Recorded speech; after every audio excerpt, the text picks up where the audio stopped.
Morning. Well, it's nearly afternoon now.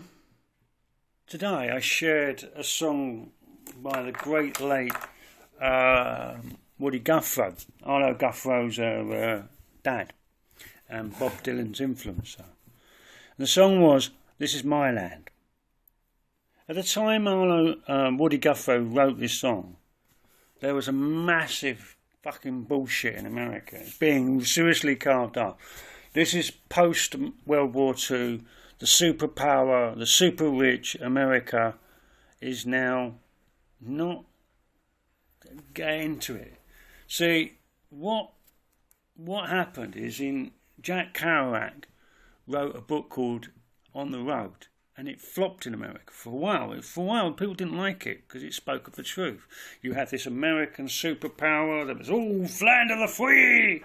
But people like African Americans were getting treated like shit, and so was America and So this is what America was based on. Go there, get a piece of land, and settle your rights. Yes, they genocide the Native Americans in the process, but it was about ownership. It was about that.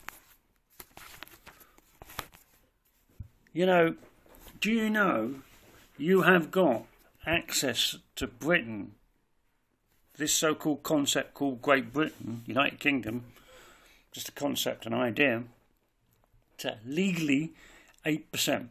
The rest is lent to you, or you're removed from it or refused it. You have 8% of this land.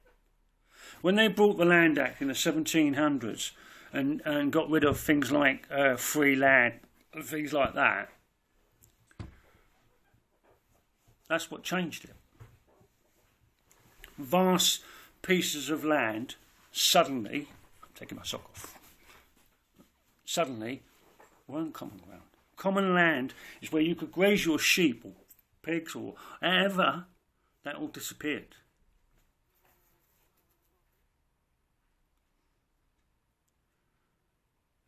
People like the Church of England got their land and property because Henry VIII sacked the Catholic Church and gave them to them. Right now, Lambeth Palace, if they floated that on the market, just the land, you're talking $250 million. The whole lot with the house and everything, about $500 million. Easy. It'd be done and sealed, it'd be signed, everything would be signed and dealt with within a week. And I mean that. Seriously. That's how it is. I know people who were evicted by the Church of England from a house or on a land. We have masses of land sitting idle.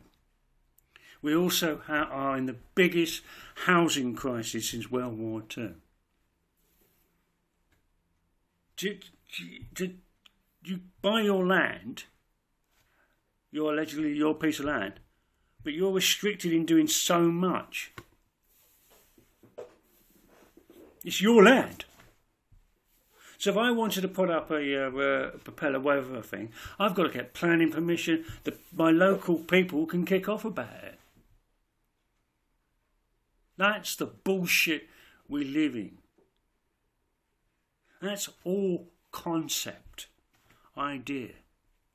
This whole thing that I need a piece of paper just to go 21 bloody miles across the sea to France from Dover. It's 21 miles. That's all it is. I need a piece of paper to say I am a British citizenship.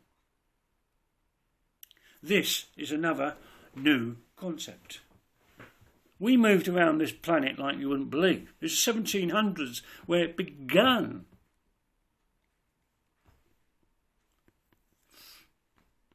Go and ask, take a Russian, German and Polish old school people and say, where are your borders? They'll tell you different.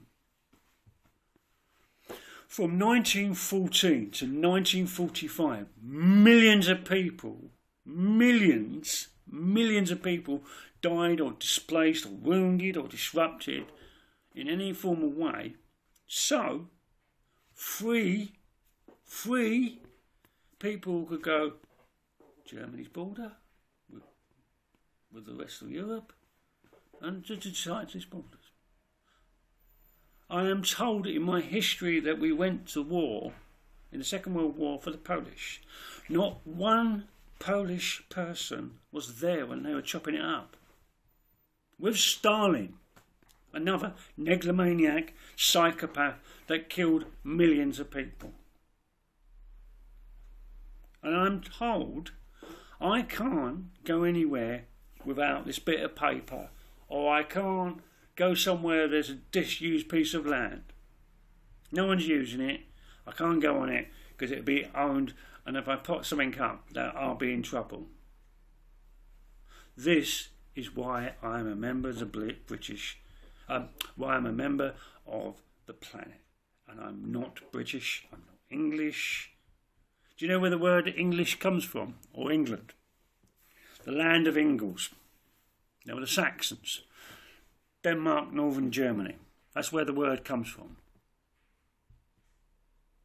So when you call yourself English, you are calling yourself German and Danish. It's all bullshit concepts and ideas to control you. You are controlled in this manner. You're told you can go here and you can go there. I'm going to tell you a little story that you definitely haven't heard. There'll be a few of you know it.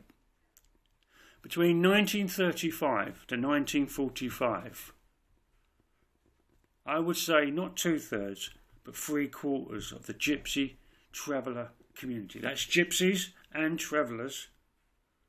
Travellers as well, they're different, okay? They're different people. Were got rid of by the Nazis and the Russians. In January 1945, in one of the most coldest winters, where it was about 10 to 15 below and about 3 foot in snow, maybe 4 foot in snow, the SS realised they had a slight problem with the gypsies. They had too many, they believed. So, around about 5-6 a.m, they started filling up the gas chambers. Gas burn, gas burn, gas burn, gas burn. About 15,000 of them. They got rid of 15,000 of these gypsies. There are 2 reasons they stopped. Now, the blokes who took them out of the chambers and into the crematorium were called Sonderkommanders. They're in their underpants. For 20 foot around the crematorium, there is no snow. Everything's dying. The plants were dying, what were there. They're in their underpants. That's how hot. And there are 2 reasons they stopped. One, the top of the chimney was glowing like red, and it was a big sign for the Russians. And the second one, and the most important one, of course, the Nazis said, the engineer said, you do one more and the chimney will crumble on him. Men, women and children. Healthy men, women and children. They didn't go on a death march. That's what happened. 3/4 of your European gypsies and travellers were exterminated. There's boat people, there's boat gypsies and boat travellers. They would have gone as well. Anybody that lived not in a house, in a bend of bivouac or a tent or anything like that, gone. You're talking about 10 million people. And what harm were they doing? Nothing. That's the reality. What country do they belong to? None. How many gypsies and travellers in Britain volunteered to fight? Shitloads in the First and Second World War. They volunteered. Same in America. There is a gypsy traveller community in every society of walk. And everyone has fucked them over. No one's got clean hands. This is why I am a member of the planet Earth, and why I believe I have a right to run where I like. Peace out.